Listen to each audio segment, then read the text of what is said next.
Chapter 28 is about the muscles of mastication. There are four. We're going to also look at the hyoid muscles and the neck muscle, which is called the sternocleidomastoid muscle. So muscles of mastication. Mastication means chewing. So what muscles do we use when we're chewing? And these are some examples of the muscles we use when chewing. We're also going to look at hyoid muscles and the neck muscle. So let's start with the muscles of mastication. And you'll notice that there are four muscles of mastication. And what's important to know is that you need to know the four muscles of mastication. You need to know the origin, so where one end of the muscle attaches and where the other end of the muscle attaches to. And we're going to look at what the difference is between origin and insertion. And then we're also going to look at action. So what does this muscle do? So if we look at the first one, it's called the masseter muscle, and I'm going to show you a picture really soon. But what's important to know is that the difference between the origin and the insertion is that the origin is the end of the muscle that is attached to the least movable structure. And I'm going to show you a picture to show you to demonstrate that. Whereas the insertion is the end that is attached to the more movable structure. So let's look at this more carefully. So I have the masseter muscle. So this is the masseter muscle. It's quite a big muscle over here.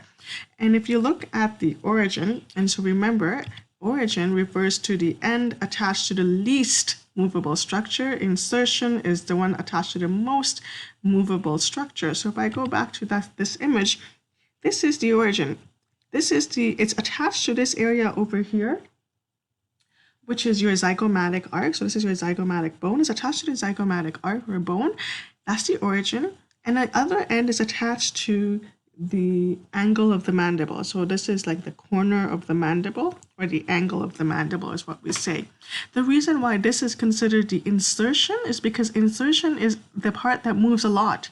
And you can see the mandible is moving up and down. So that's why this is known as the insertion.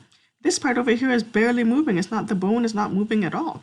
And so because it's not moving, it's called the origin. So insertion is the place that moves a lot. It's where the muscle attaches, and that it attaches to a place that is the most movable structure, or the part that moves a lot.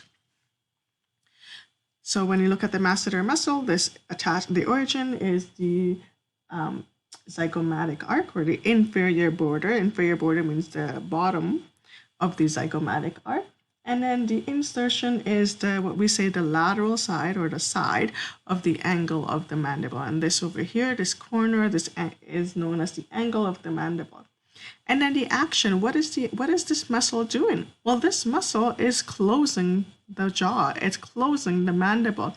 And what we say for that is elevate. Elevates mandible. So it brings the mandible up, right? Elevate means go up. So the action is elevates the mandible, because as we see over here right now, the mandible is elevating, right? It's going up. So that's the first muscle. The second muscle is the temporal muscle. Actually, we're going to look at that. I have a slide for each of these muscles. Let's look at the next slide, and then we'll look at the remaining muscles. So there are four pairs of muscles of mastication, and when we say pairs, what we're referring to is that there's one on the right side, and then there's one on the left side and one on the right side. All the muscles are attached to the mandible, and I'm going to show you a picture of all the muscles of mastication as we see here, and you will notice that all of them are somehow attached to the mandible. And when we look at this in more detail, it'll make more sense. But basically, so this comes down to the mandible, this comes down to the mandible. There are other ones that attach to the mandible. So they're all attached to the bottom jaw. They're all attached to the mandible. And then they do many things. They can elevate. And elevate basically means close the mandible, so you close your mouth. They can protrude. Protrude means bringing your mandible out, and I'll show you that in an example. They can retrude, which means bring your mandible back. So mandible goes forward, mandible goes back, and then your mandible can move side to side. So these muscles are responsible for doing all of these. It's innervated. Now, innervated basically means that it's given feeling, it's given sensation, the signals are being passed to the muscles by the fifth cranial nerve, which is the trigeminal nerve. And I'm going to explain that in a bit. So let me show you this picture over here. So when we're looking at this picture, now there are many nerves we have in our body, and later on we're going to look at those nerves, but one of the nerves that you should know is the trigeminal nerve. And the trigeminal nerve is the one that innervates the muscles. And when I say innervates, basically what happens is it sends a signal down to the muscle and tells the muscle to contract or to open up, to start working, right? So these nerves are telling the muscle, or sending the signal to the muscle to do its job. And if you look over here, there are 3 trigeminal nerves, right? You can see 3 branches.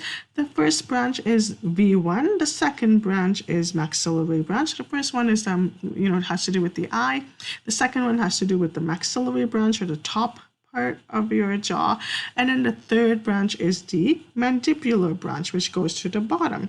So if I had to ask you a question, which of these branches does the which of these branches is innervated during the muscles of mastication use?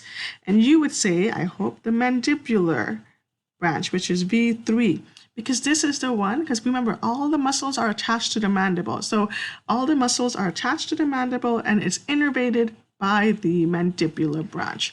And so that's what this slide over here is saying, is that it comes from the third part of the trigeminal nerve. And we're going to look at the nerves later on in a different slide, later on in the course. But the third part of this is this. So V3 basically means the third part. So the mandibular nerve or mandibular branch rather, is the nerve that innervates the muscles of mastication. Okay. So we looked at the masseter muscle, and we said that it elevates the mandible, or it closes the mouth.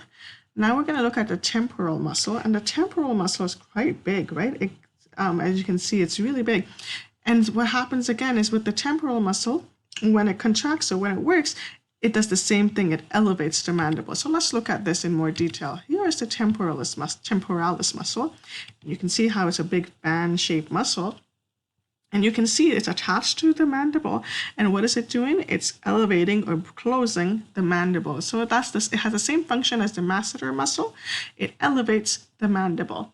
Now let's look at the origin. The origin is where the muscle is attached to the least movable structure, and it is, in this case, is attached to the temporal fossa, which is basically, a fossa is a depression, so there's a slight depression in your temporal bone, and it's attached there. So temporal fossa is where it's attached, and where does it end, or where is it inserted? So remember, insertion is the area that's the most movable structure.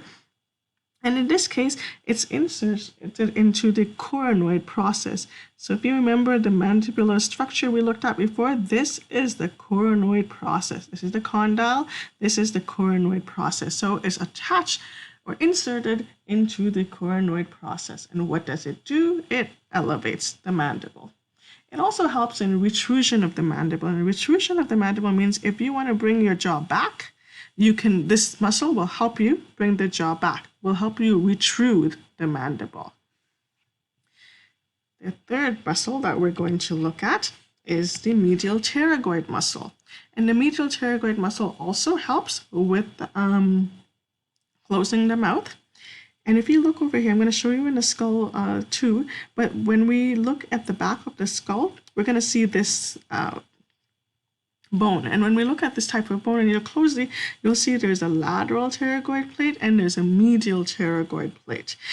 So the muscles are attached to, for the medial pterygoid plate, the muscle is attached over here, and then it comes down to the mandible, which I'll show you where later on. And then there's another muscle called the lateral pterygoid plate, and it's attached to the side, the lateral. So medial is more towards the middle of the skull, right? M for middle, M for medial, so more towards the middle of the skull. Lateral means side, so lateral means more towards the side of the skull. So let's look at this in more detail. So this is the medial pterygoid plate, and if I turn the skull around, let's flip it like that. So this over here is basically, like this structure over here is basically what I was trying to show you over here. That's what it kind of looks like. I know it's not as detailed, but basically the muscle is attached to the medial pterygoid plate, which is this line over here. And so it's not as definitive over here, but it's basically this line over here. It's attached to that, and that place is called the medial pterygoid plate. And then where is it inserted? Inserted is the area that moves a lot. It is inserted to the medial side or the inside of the angle of the mandible, right? The masseter muscle is over here on the opposite end. That's where it's inserted. The medial pterygoid plate is inserted on the inside. So when we say that, we say it's the medial, or the medial, which is towards the middle of the skull, more towards the middle of the skull, the medial side of the angle of the mandible. And what does it do? What is its function? Well, as we see here, it elevates or it closes the mandible. The last one we're going to look at is the lateral pterygoid muscle. And the lateral pterygoid muscle has some interesting functions. So the lateral pterygoid muscle, there's actually two lateral pterygoid muscle, and I'm going to show you that. When we look at this picture, do you see how there is two muscles? There's one at the top and one at the bottom. And so the origin, or where the muscles are attached to on one end, is basically the lateral pterygoid plate. So if I turn this around, remember how I said there's a medial pterygoid plate and there's a lateral pterygoid plate? So it's attached to the lateral pterygoid plate. Not as definitive, but here we go. This is the medial, this is the lateral, so it's attached to the lateral pterygoid plate. And where does it insert into? It inserts into the anterior border of the TMJ. Now, TMJ is a word that may be foreign to you, and we're going to look at that later on. But TMJ is this area right over here. It's known as a temporal mandibular joint. Temporal comes from the temporal bone. Mandibular comes from the mandibular bone. And there's like a joint over here. It's like right in between the mandible and the temporal bone. And so that is where it inserts into. Okay, so the temporal mandibular joint. You could also say it inserts into the condyle, because you can see how over here, this is the condyle.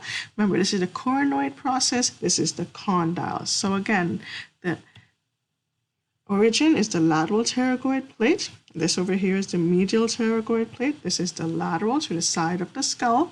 And where does it insert into? If the top one inserts into the TMJ joint, into that area, and the bottom one inserts into the condyle, okay, mandibular condyle. What does it do? What is its action? Well, one thing it does is it protrudes. So if I want to bring the mandible forward, it will do that. It will protrude. It can also depress the mandible, which means it can take this mandible and push it down. And also lateral excursion of the mandible. And what that basically means is if you want to bring this mandible side to side, you know how sometimes you can shift your jaw side to side. This muscle, the lateral pterygoid muscle, can do that. And the way to remember that is a lateral muscle. Lateral means side. So your mandible can also move side to side. So this brings us to the end of the muscles of mastication. This over here is a great summary of the origin, the insertion, and the action. And remember, all of these muscles are innervated. And when I say innervated, what that means is that the signals are sent to the muscle by the trigeminal nerve, which is the fifth cranial nerve. We're going to look into that in a lot more detail. And more specifically, the third part of the fifth nerve. So this third branch right over here is what innervates the muscles of mastication. All right, good job, you guys.